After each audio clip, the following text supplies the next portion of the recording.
الشيطان الرجيم بسم الله الرحمن الرحيم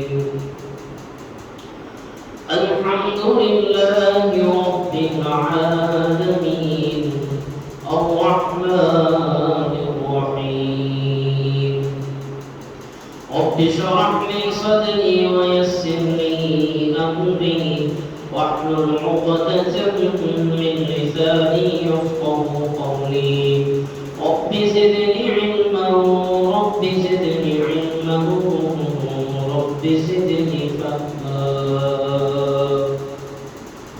صدق اللہ العظیم۔ ہر قسم کی حمد و ثنا، تعریفات، تسبیحات اللہ مالک الملک کے لیے لائق و ذمہ ہے۔ یسبح للہ ما فی السماوات و ما فی الارض مالک القدوس العزیز الحکیم۔ اللہ رب العالمین کی ہی تسبیح بیان کرتی ہے۔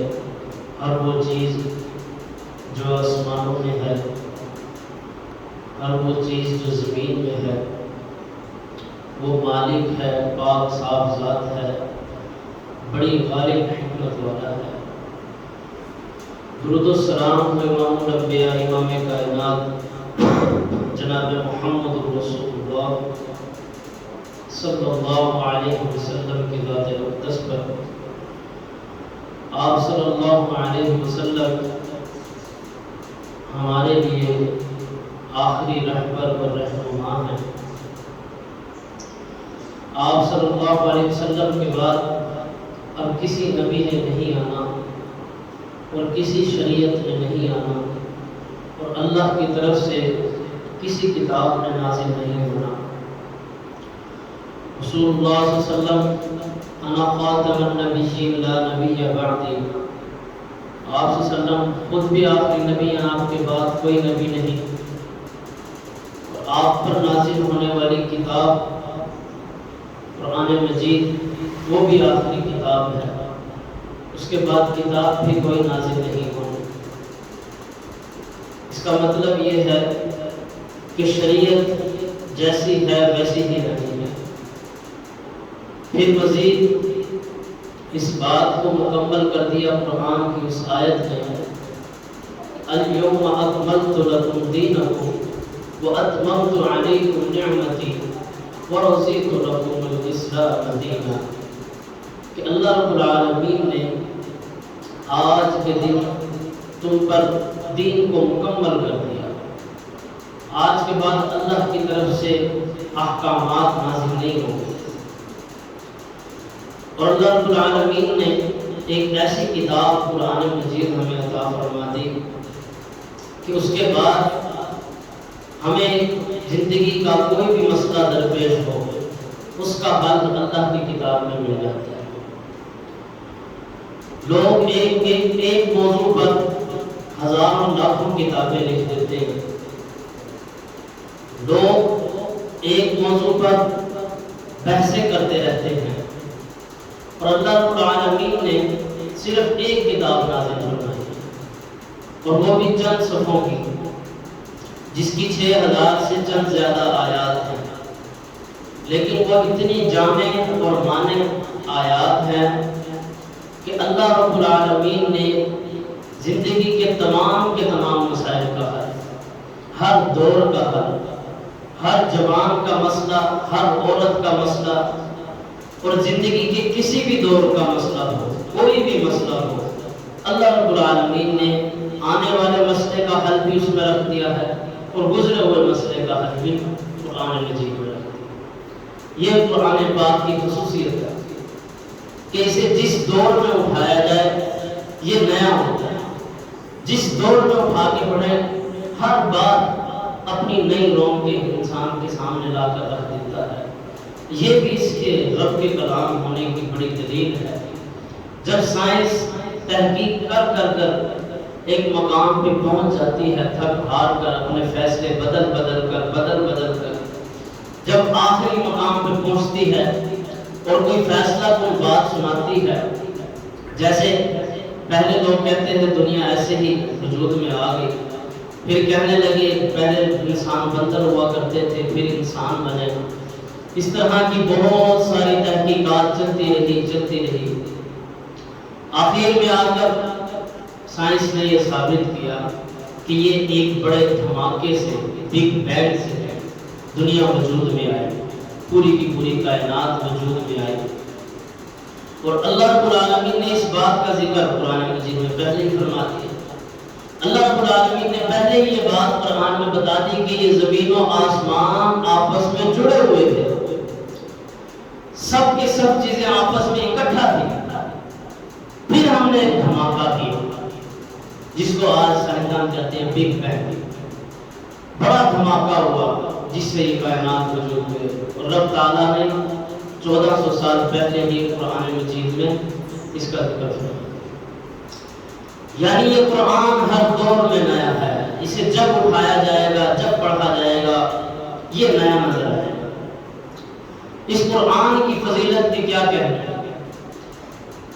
جب یہ پڑھا جائے تب بھی اجر و ثواب دیتا ہے, جب یہ سنا جائے تب بھی اجر و ثواب دیتا ہے. اور آج انشاءاللہ ہم قرآن مجید کے موضوع پر اور رحمت اور شفقت کے موضوع کے اوپر بات کریں گے کہ ان چیزوں کا آپس میں کیا ہے. قرآن مجید جب سے نازل ہوا ہے تب سے آج تک اس کی ایک آیت بھی نہیں بدلی.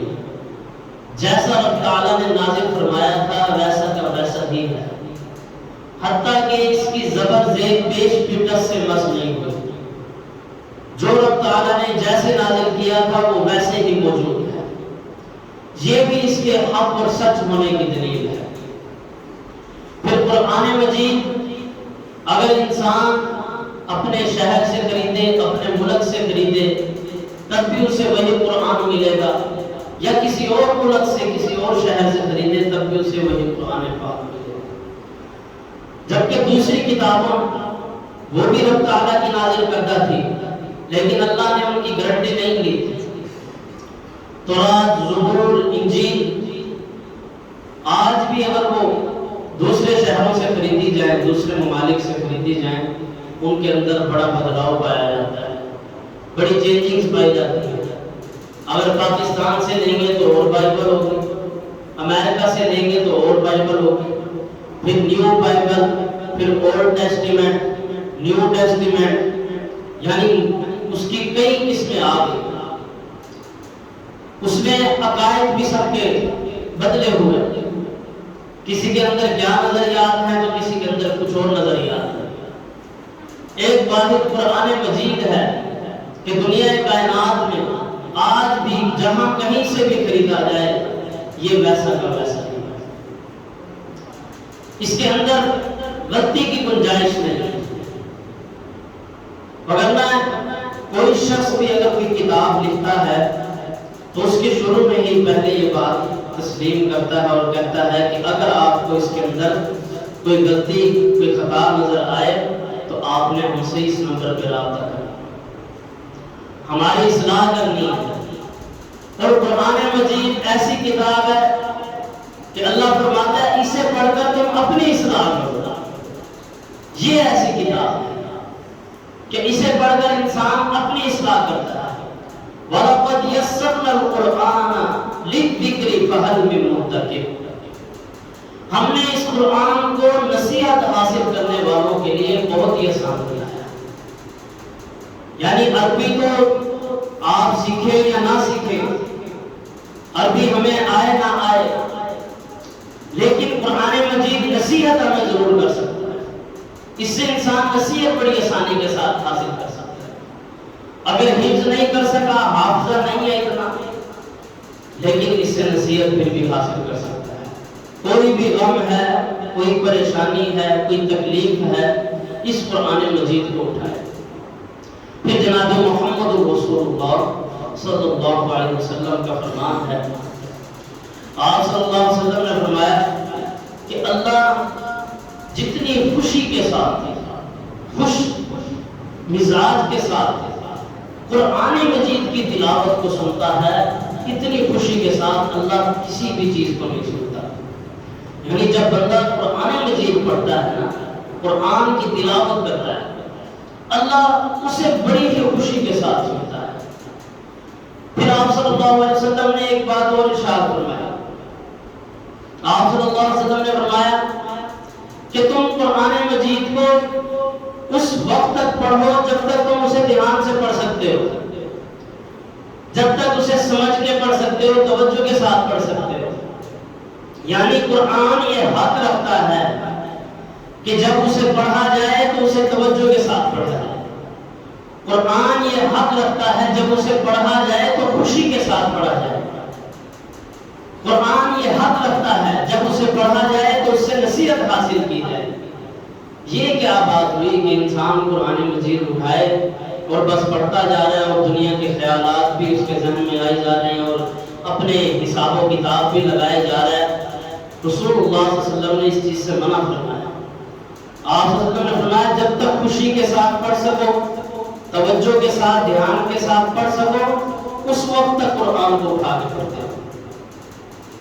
اور میں اس وجہ سے بھی اس موضوع کی طرف آیا کہ آج کل جو قرآن مجید کی گستاخی کی جا رہی ہے، ہمیں چاہیے کہ ہم جس قدر ہو سکتا ہے آواز اٹھائیں۔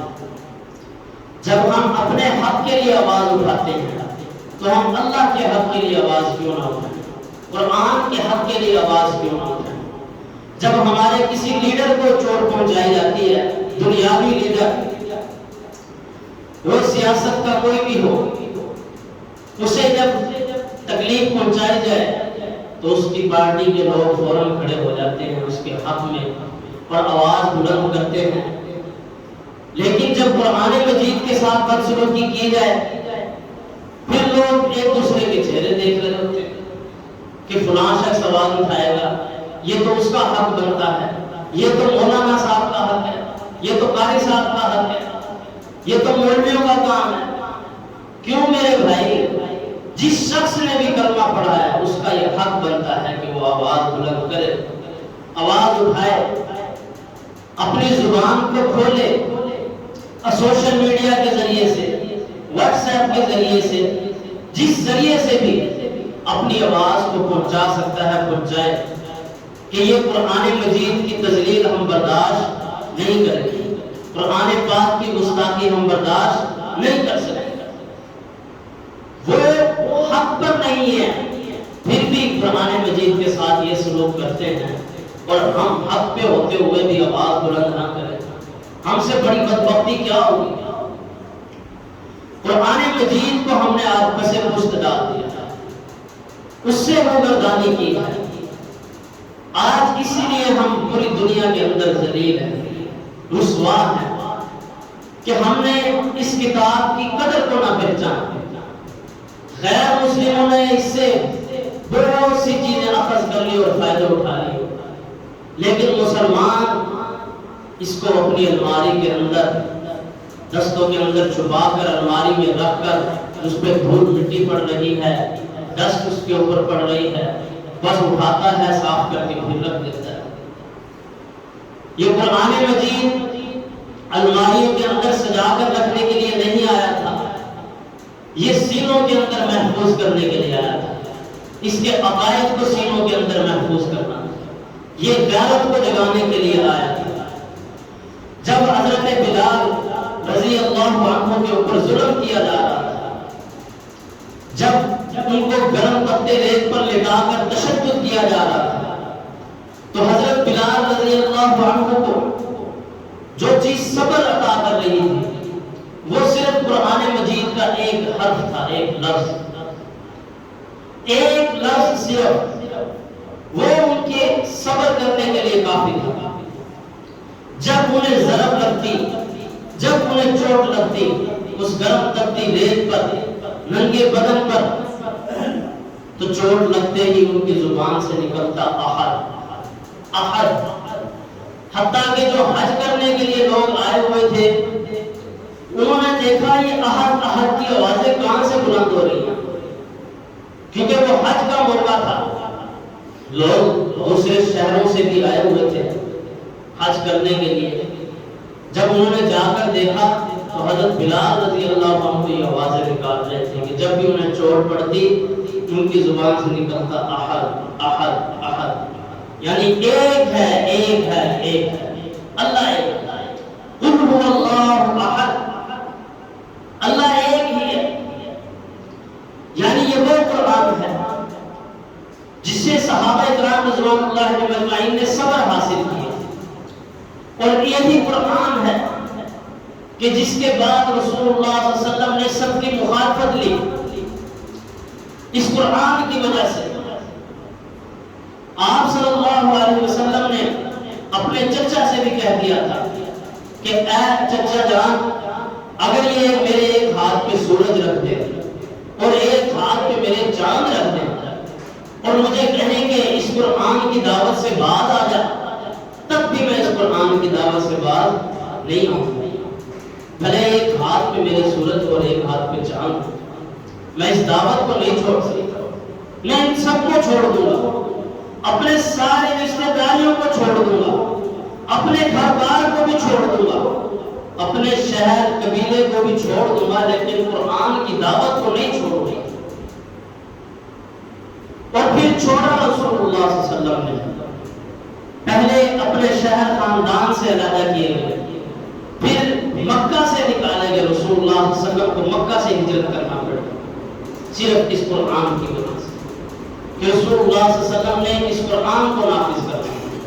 لیکن آج اس قرآن کی تذلیل ہو رہی ہے، لیکن کوئی بھی ایسا شخص نہیں ہے جو اس کے لیے آواز اٹھائے، اپنی آواز کو بلند کرے اور کہے کہ ہمیں تکلیف ہے قرآن مجید کی تذلیل سے۔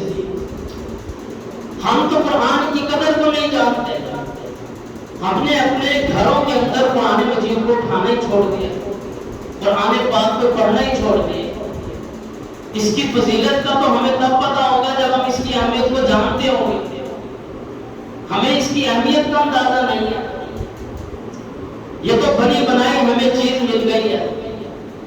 ان صحابہ کرام رضوان اللہ علیہم اجمعین سے پوچھئے کہ جن کے پاس مکمل کتاب کے اندر بھی قرآن مجید موجود نہیں تھا، آج ہمارے پاس تو کتابی شکل میں موجود ہے، اور ان کے پاس چمڑوں کے اوپر لکھا ہوتا تھا، پتوں کے اوپر لکھا ہوتا تھا، آیات کو یاد کیا ہوتا تھا، اور رسول اللہ صلی اللہ علیہ وسلم انہیں لالچ دے کر بتاتے کہ قرآن کی ایک آیت اگر تم یاد کرو گی کتنا تمہیں اجر ملے گا۔ آپ صلی اللہ علیہ وسلم بتاتے کہ اگر تم یہ ذہن میں بٹھا لو، بخاری کی حدیث ہے، اگر تمہیں یہ پتا چلے کہ تم یہاں سے گھر جاؤ گے، وہاں گھر جانے کے بعد تمہیں ایک حاملہ اونٹنی ملے گی بڑی ساری، تو کیا تم گھر جانے میں دیری کرو گے، اسے لانے میں دیری کرو گے؟ تم میں سے کون پسند کرتا ہے کہ اس کے گھر ایسی تازہ موٹی حاملہ اونٹنی ہو، اس کی اپنی؟ صحابہ کرام رضوان اللہ علیہم اجمعین نے کہا ہم پسند کرتے ہیں، کیوں نہیں پسند کرتے، ہمارے کا ایسا جانور ہو، ایسی اونٹنی ہو۔ تو رسول اللہ صلی اللہ علیہ وسلم فرماتے قرآن کی ایک آیت پڑھو، تم اس کو سمجھ لو، یاد کر لو، یہ ایک اونٹنی سے بہتر ہے حاملہ اونٹنی سے۔ پھر جب دو آیتیں یاد کرواتے، دو آیتوں کی فضیلت بتاتے، تو اسی طرح بتاتے کہ فلاں مقام پر کون شخص یہ پسند کرتا ہے کہ فلاں مقام پر جائے اور وہاں دو اونٹنیوں کو پائے۔ صحابہ کرام رضوان اللہ علیہم اجمعین کہتے ہیں اللہ کے رسول صلی اللہ علیہ وسلم کون پسند نہیں کرے گا، ہم پسند کرتے ہیں کہ ہم وہاں جائیں تو ہمیں دو اونٹنیاں ملیں۔ تو رسول اللہ صلی اللہ علیہ وسلم فرماتے تم دو آیات کو یاد کرو، یہ دو آیات کو یاد کرنا دو اونٹنیوں سے زیادہ بہتر ہے۔ اس طرح رسول اللہ صلی اللہ علیہ وسلم قرآن مجید کی فضیلت بتایا کرتے ہیں صحابہ کرام رضوان اللہ علیہم اجمعین کو، اور آج ہم گھروں کے اندر قرآن مجید کی تلاوت کو ہی بھول چکے ہیں۔ رسول اللہ صلی اللہ علیہ وسلم کا واضح فرمان ہے صحیح بخاری میں اور صحیح مسلم میں، آپ صلی اللہ علیہ وسلم نے فرمایا کہ اپنے گھروں کو قبرستان نہ بناؤ۔ قبرستان بنانے کا مطلب کیا ہے کہ قبرستان کے اندر بالکل سناٹا ہوتا ہے اور وہاں مردے رہتے ہیں جن کے اندر سانس موجود نہیں ہے، جو حرکت نہیں کر سکتے، آپ صلی اللہ علیہ وسلم فرمانے لگے اپنے گھروں کو قبرستان نہ بناؤ. صحابہ نے کہا اللہ کے رسول صلی اللہ علیہ وسلم اس سے کیا مراد؟ آپ صلی اللہ علیہ وسلم نے فرمایا اپنے گھروں کے اندر قرآن پڑھا کرو، نوافل پڑھا کرو، گھروں کو قبرستان نہ بناؤ، زندہ کرو انہیں. اگر یہاں قرآن نہیں پڑھا جاتا، یہاں نوافل نہیں پڑھے جاتے تو پھر یہ قبرستان ہے، یہ گھرانے نہیں ہے، یہ مکان ہے. گھر اور مکان کے اندر فرق ہوتا ہے. گھر کے اندر زندہ لوگ رہتے ہیں، مکان وہ ہوتے ہیں جو خالی پڑے ہوتے ہیں، جہاں کوئی نہیں رہتا. اور جس گھر میں قرآن نہ پڑھا جائے، نوافل نہ پڑھا جائے، وہ نہ گھر ہے نہ مکان ہے، وہ قبرستان ہے. کہ وہاں لوگ تو ہیں لیکن مردہ ہیں، زندہ نہیں ہے. دل مر چکے ہیں ان کے، زمین مر چکے ہیں. گھروں کے اندر پریشان بیٹھے ہیں، یہ مسئلہ ہے وہ مسئلہ ہے، یہ کھا لو یہ پی لو یہ بنا لو. کوئی یہ نہیں سوچتا کہ گھر کے اندر یہ حق بھی ہے کہ قرآن پڑھا جائے. ان دیواروں سے ہماری زبان سے نکلنے والی آیات ٹکرانی چاہیے. مجھے بتاؤ جب گھر کے اندر قرآن پڑھا جائے گا، آپ کی زبان سے رب کی آیات نکلیں گی اور وہ آپ کے گھر کی دیواروں سے ٹکرائیں گی، آپ کے گھر کی چھت سے ٹکرائیں گی. کیا اس گھر کے اندر برکتیں نازل نہیں ہوں گی؟ جس گھر میں قرآن کی آیات تلاوت ہو، جس گھر میں قرآن کی آواز گونجے، کیا وہاں رب کی رحمتیں نہیں اترے گی؟ میرے بھائیوں اس قرآن کو پڑھا کرو. رسول اللہ صلی اللہ علیہ وسلم کا فرمان ہے، آپ صلی اللہ علیہ وسلم نے فرمایا یہ سورہ بقرہ اور سورہ آل عمران، یہ دو صورتیں جو شخص یہ صورتیں پڑھتا ہے کل قیامت کے دن یہ اس کے لیے ایک سایہ بن کر آئیں گی. اور آپ صلی اللہ علیہ وسلم نے پھر ایک اور مثال دی، فرمایا کہ ایسے بھی ہوگا جیسے پرندوں کے گول ہوتے ہیں، پورے پرندوں کے گول بڑے بڑے، اس طرح ایک سورہ بقرہ آئے گی اور دوسری طرف سورہ آل عمران آئے گی. ان کو جو تلاوت کرنے والا ہوگا اس کے حق میں آئیں گی اور صاحبہ بن کر کھڑی ہو جائیں گی اور رب سے جھگڑا کرتی چلی جائیں گی اس بندے کے لیے جو شخص ان صورتوں کو پڑھا کرتا رہا. اور جب تک اسے بخشوا نہیں دیں گی تب تک چین سے نہیں بیٹھے گی. سورہ بقرہ لڑائی کرے گی، سورہ آل عمران جھگڑا کرے گی رب کے ساتھ، اے اللہ اسے بخش دے، اسے معاف فرما. اور حدیث پڑھنے سے ایسا پتہ چلتا ہے جیسے ایک ایک پرندہ جو مثال دی ہے رسول اللہ صلی اللہ علیہ وسلم نے، وہ ایک ایک آیت کی مثال ہے. یعنی ہر آیت ایک پرندے کی شکل اختیار کیے ہوئے ہوگی. تو میرے بھائیوں اس تکبر کے اندر اور غرور میں کچھ نہیں رکھا. حقیقی زندگی رب کے ساتھ ملاقات کی زندگی ہے، رب کا ہو جانے کا نام ہے زندگی. اگر ہم اپنے مالک کو نہیں پہچانتے تو پھر ہم نے اپنی زندگیوں کو ضائع کر دیا، زندگی میں آنے کے مقصد کو نہیں سمجھا.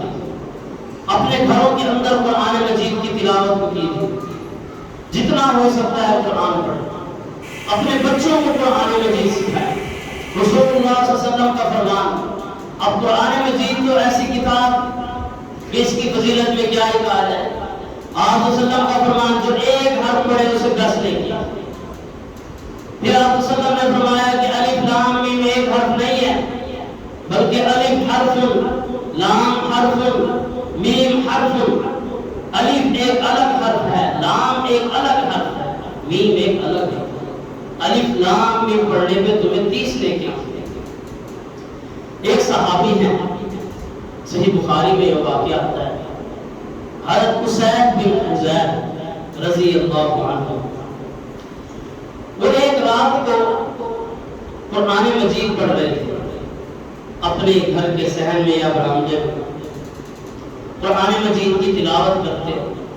اب ساتھ ان کا گھوڑا بندھا ہوا تھا اور ان کا ساتھ ایک بیٹا تھا یحییٰ، وہ بھی سو رہے تھے. اب جب قرآن مجید کی تلاوت کرتے ہو اسید بن حضیر رضی اللہ عنہ، وہ گھوڑا بدکنے لگتا تو فوراً وہ تلاوت بند کر کے گھوڑے کو دیکھتے کیوں بدک رہے. پھر تلاوت کرنے لگتے، پھر گھوڑا بھی دکنے لگ جاتا، ہلنے لگ جاتا، اچھلتا۔ اب انہیں یہ بھی ڈر ہوتا کہ کہیں یہ گھوڑا میرے بچے کو ٹانگ نہ مار۔ پھر کہتے ہیں میں قرآن مجید پڑھنے لگ گیا آخر، لیکن گھوڑا پھر وہی حرکت کرتا ہے، اچھلتا ہے، کودتا ہے۔ اور پھر کہتے ہیں میں نے قرآن مجید کی تلاوت کو بند کر دیا کہ ایسے ہی میرے بچے کو نقصان نہ پہنچا۔ اور کہتے ہیں میں نے آسمان کی طرف دیکھا، ایک سائبان تھا، ایک سایہ جس کے درمیان میں بہت سے چراغ اور روشنی تھی، بہت سی روشنی نکل رہی تھی، اور میں نے اسے آسمان کی طرف جاتے ہوئے دیکھا، جیسے وہ زمین سے آسمان کی طرف جا رہے۔ اور کہتے ہیں میں نے پھر گھر سے باہر نکل کے دیکھا، اتنے میں وہ روشنی گم ہو چکی تھی، نظر نہیں آئی۔ تو سعید بن حذیفہ رضی اللہ عنہ کہتے ہیں اگلا دن ہوا، میں رسول اللہ صلی اللہ علیہ وسلم کی خدمت میں حاضر ہوا، میں نے آپ صلی اللہ علیہ وسلم سے سارا واقعہ بیان کیا۔ اے اللہ کے رسول صلی اللہ علیہ وسلم، میں ایسے رات کو قرآن مجید کی تلاوت کر رہا تھا، تو اتنے میں میرے ساتھ یہ معاملہ ہوا، گھوڑا بھی دکنے لگا، اور پھر اس کے بعد جب تلاوت بند کر دی، میں نے ایک روشنی کو، ایک سائبان کو آسمان کی طرف جاتے ہوئے دیکھا۔ رسول اللہ صلی اللہ علیہ وسلم سے پوچھا، اے اللہ کے رسول صلی اللہ علیہ وسلم یہ کیا تھا؟ آپ صلی اللہ علیہ وسلم نے فرمایا کہ اگر تو پڑھتا رہتا قرآن مجید، وہ اللہ کے فرشتے تھے، کل صبح ہونے تک سب کے سب لوگ ان فرشتوں کو دیکھیں۔ تیری تلاوت کرنے کی وجہ سے اللہ نے ان فرشتوں کو نازل کیا۔ وہ رحمت کے فرشتے تھے جو تیرا قرآن سننے کے لیے اترے تھے، اور جب تو تلاوت بند کرتا وہ اوپر کی طرف واپس جانے لگتا، پھر پڑھنا شروع کرتا، پھر نیچے آ جاتا، اس لیے تیرا گھوڑا بھی دکنے لگا اور اچھل کود کرنے لگا۔ اور اسی طرح کا واقعہ ایک اور صحابی کا بھی ہے، وہ بھی کہتے ہیں کہ میں قرآن مجید پڑھ رہا تھا تو میں نے اسی طرح آسمان کی طرف روشنیوں کو جاتے ہوئے دیکھا، وہ رب کے فرشتے تھے۔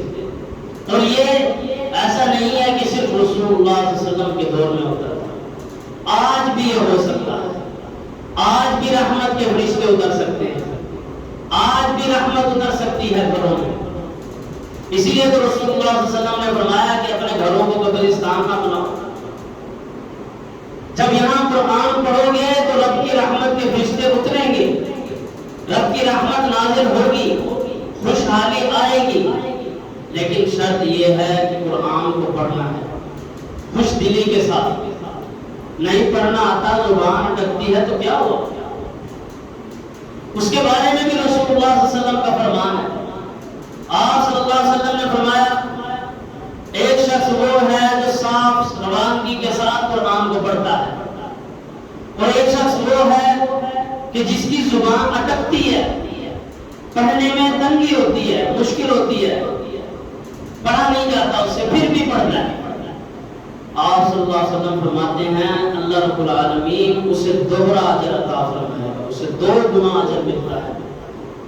جو اٹک اٹک کر مشکل سے قرآن پڑھتا ہے، اللہ اسے ڈبل اجر عطا فرماتا ہے۔ شرط یہ ہے کہ قرآن پڑھنا ہے۔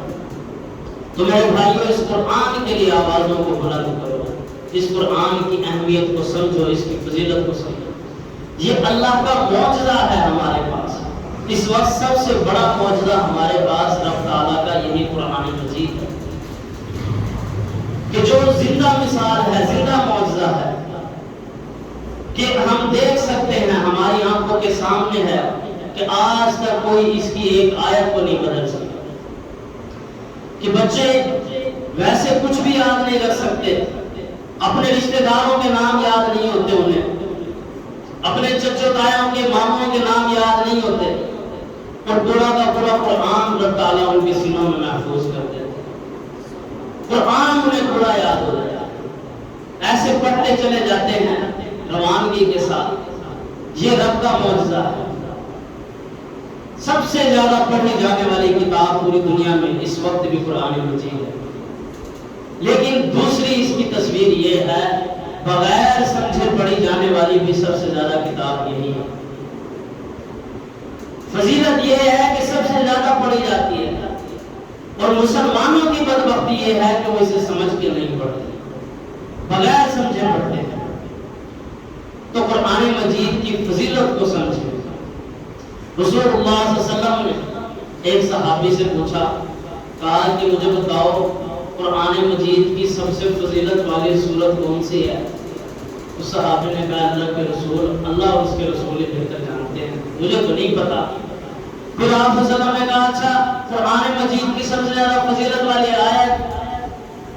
اس نے کہا اللہ اور اس کے رسول بہتر جانتے ہیں. تو آپ صلی اللہ علیہ وسلم نے فرمایا بتاؤ تو صحیح جو تمہارے علم میں ہو، جسے تم سمجھتے ہو. تو صحابی نے کہا میں سمجھتا ہوں کہ اللہ لا الہ الا هو الحی القیوم، یہ آیت سب سے زیادہ فضیلت والی ہے. رسول اللہ صلی اللہ علیہ وسلم نے ایسے محبت کے ساتھ ان کے سینے پہ ہاتھ مارتے ہوئے کہا اللہ تجھے یہ تیرا علم مبارک کرے، تیرے علم میں تجھے برکت دے. اس کے سینے پہ ہاتھ مارتے ہوئے اسے دعا دی. یہ سوال ہوا کرتے تھے رسول اللہ صلی اللہ علیہ وسلم کے. صحابہ کی آپس میں یہ باتیں ہوتی ہیں. ہماری آج یہ باتیں ختم ہو چکی ہیں. ہمیں کوئی فرق نہیں پڑتا ہمارے بچے کو دعائیں آتی ہیں یا نہیں آتی، صورتیں یاد ہیں یا نہیں ہیں، وہ قرآن پڑھتا ہے یا نہیں پڑھتا. بس ٹائم پہ اسکول جانا چاہیے، اس کا بستہ تیار ہونا چاہیے، وہاں غیر حاضری نہیں ہونی چاہیے. لیکن اس نے قرآن کتنا سیکھا، کتنا سمجھا، کتنا پڑھا، کوئی نہیں. اللہ رب العالمین نے یہ سب سوال نہیں کرنے کہ آپ نے اپنے بچوں کو سائنس سکھائی یا نہیں سکھائی، فلاں چیز سکھائی یا نہیں سکھائی، بلکہ الٹا آپ دیکھیں گے رب تعالیٰ نے قرآن مجید میں جس چیز کو نقل کیا ہے وہ حضرت لقمان کی اپنے بیٹے کو نصیحتیں ہیں کہ رب کے ساتھ شرک نہیں کرنا، ایک رب کو ماننا ہے، نماز قائم رکھنی ہے، جھوٹ نہیں بولنا. اللہ نے یہ قرآن نازل فرمایا اور یہ قرآن نازل فرما کے بتایا لوگوں کو کہ یہ ہے اصل چیز، اہمیت رکھنے والی چیز. حقیقی اسکول یہ ہے. لوگ اپنے بچوں کے اوپر اتنا بوجھ ڈال دیتے ہیں بستوں کا. میں یہ نہیں کہتا یہ علم نہ سکھائیں، سکھانا چاہیے، لیکن اگر ہم شریعت کو دیکھتے ہیں، شریعت تو یہ کہتی ہے یہ جو چھوٹے چھوٹے سے بچے ہیں ابھی ان کو محبت کی ضرورت ہے. ان کی درسگاہ ماں کی گود ہے، ان کی درسگاہ باپ کا سایہ ہے، ان کی درسگاہ گھر کا ماحول ہے. ابھی تو ان کو 6 سے 7 سال کی عمر تک پیار، محبت، شفقت اور الفت چاہیے. اور ابھی بچہ 3-4 سال کا ہوتا ہے، اس کا بیگ اس کے وزن سے بھی زیادہ بھاری ہو جاتا ہے. اس کو ابھی سے ہی پلے گروپ میں اور پتہ نہیں کون سی اس کے اندر کتابیں شامل کر دیتے ہیں. اور جب وہ کتابیں نکال کے پڑھی جائیں اس کے اندر کچھ علم نہیں ہوتا. وہ چیزیں دیہاتی بچے ایسے ہی سیکھ جاتے ہیں بنا سکھائے، اپنی زندگی کو دیکھتے ہوئے. ہم نے جو 3-4 سال کے بچوں کے اوپر اتنا وزن ڈالا ہوا ہے، مائیں بھی صرف اپنی جان چھڑانے کے لیے کہ 4 سے 5 گھنٹے بچہ چلو یہاں گھر میں نہیں ہوگا، ذمہ داری سے سکون، میری جان چھٹ جائے گی اور میں سکون سے گھر کے کام کروں گا. اس وجہ سے اس بچے سے جان چھڑا جائے. اور اس کے اندر سیکھتے کیا ہے وہ کہ یہ لال رنگ ہے، یہ پیلا رنگ ہے، یہ نیلا رنگ ہے. اور وہ ABC لکھی ہوئی اس کے اوپر پینسل پھیر دی. اور کیا یہ فروٹوں کی تصویریں بنی ہوئی، یہ سیب ہے، یہ پھل ہے، یہ مالٹا ہے، یہ سیکھتے ہیں.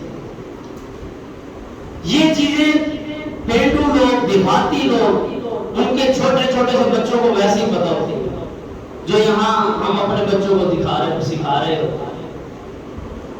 تو اپنے بچوں کی پہلے گروتھ کریں، ان کو اس طرف لے کے آئے. میں یہ مثال اس لیے دے رہا ہوں کہ آپ جب دیکھیں گے نا رسول اللہ صلی اللہ علیہ وسلم کی تربیت کو کہ آپ صلی اللہ علیہ وسلم نے کیسے تربیت کی ہے، تو 7 سال تک تو ہم نے نماز کا بھی نہیں کہنا بچے کو.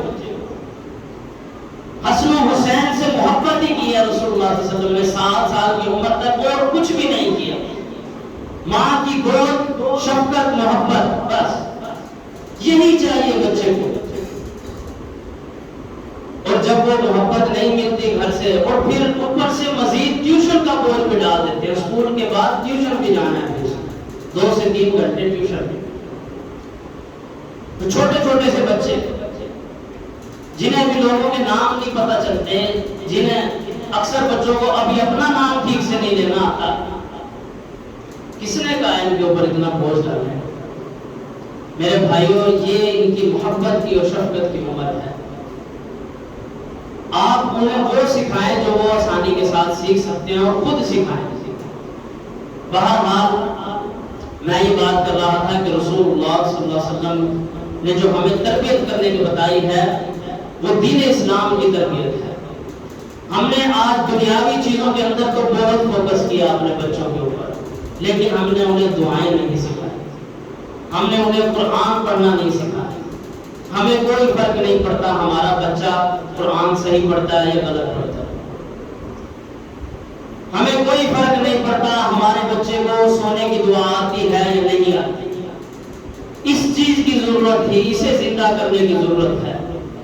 جب ہم قرآن کی فضیلت کو خود نہیں سمجھیں گے تو پھر غیر مسلم قرآن کی گستاخی کرے گا. جب ہم اس کی اہمیت کو نہیں سمجھیں گے، دوسرے کو تو موقع ملے گا کہ وہ اپنے ہاتھ سے قرآن جلا کر دکھائے، اور پھر بھی ہماری غیرت نہ جاگے، پھر بھی ہماری آواز بلند نہ ہو. اگر اسکول کالجز کا کوئی مسئلہ ہو جائے تو اسٹوڈنٹ کیا کرتے ہیں؟ احتجاج، روڈ بند کر دیں گے، سب اسٹوڈنٹ باہر نکل آئیں گے. لیکن اب قرآن کا معاملہ ہے تو کسی کے کان پہ جو تک نہیں ہوتی. قرآن کی تذلیل ہو، کسی کے لیڈر کی توہین ہو تو سب لوگ باہر نکل آتے ہیں. ہمارے لیڈر کو قید کیا گیا، ہمارے لیڈر پہ ظلم کیا گیا، جملے کسے گئے. گلی محلوں کے اندر بھی ہر شخص اپنے لیڈر کی سائڈ لے رہا ہوتا ہے. لیکن قرآن مجید جو سب مسلمانوں کا ایک ہے، اس کے لیے کوئی آواز نہیں اٹھاتا.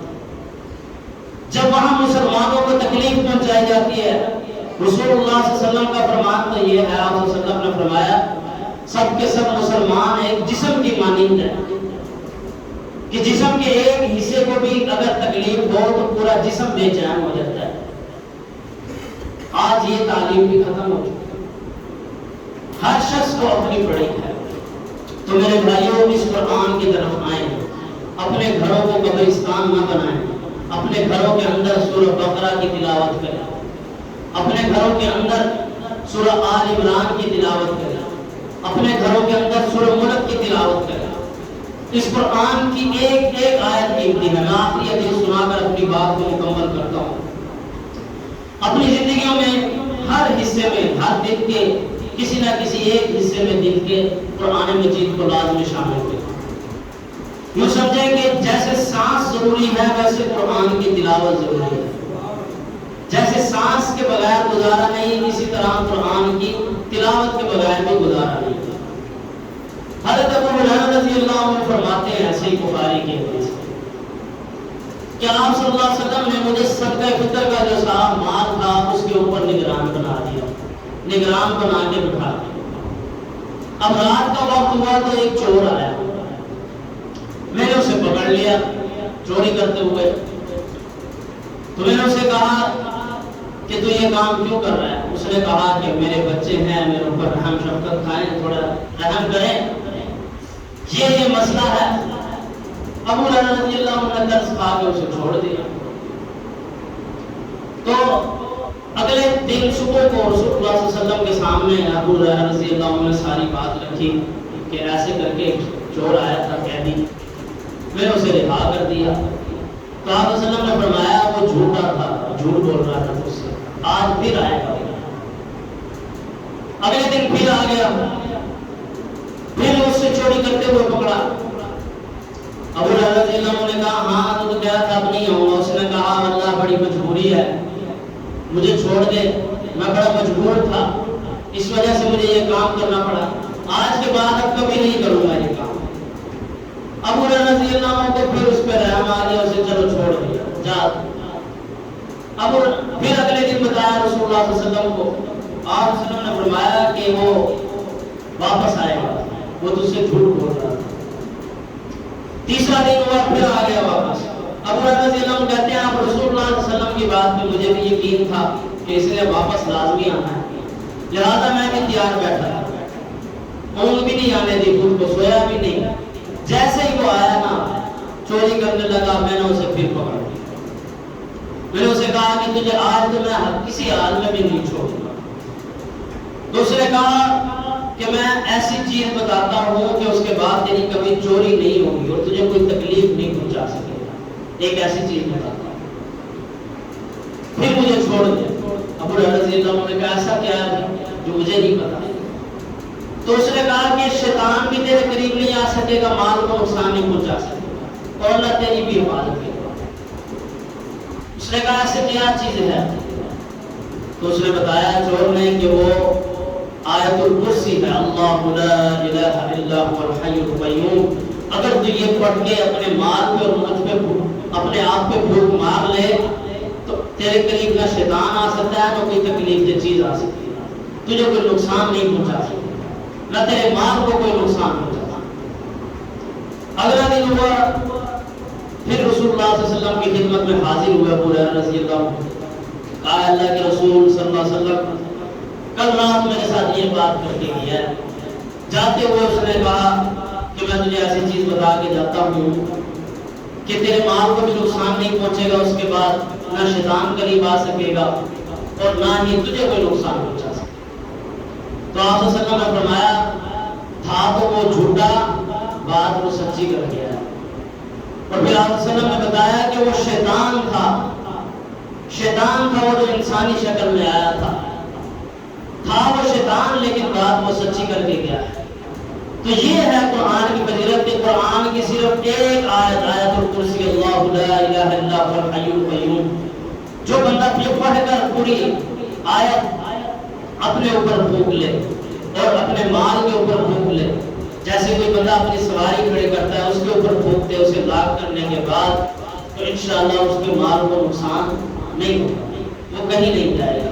آپ صلی اللہ علیہ وسلم نے یہ بھی فرمایا جو بندہ رات کو سوتے وقت آیت الکرسی پڑھتا ہے، اللہ ایک محافظ فرشتے کو کھڑا کر دیتا ہے جو پوری رات اس کی ڈیوٹی ہی یہی ہے کہ اس بندے کی حفاظت کرنا ہے، پوری رات اس بندے کی وہ حفاظت کرنا ہے.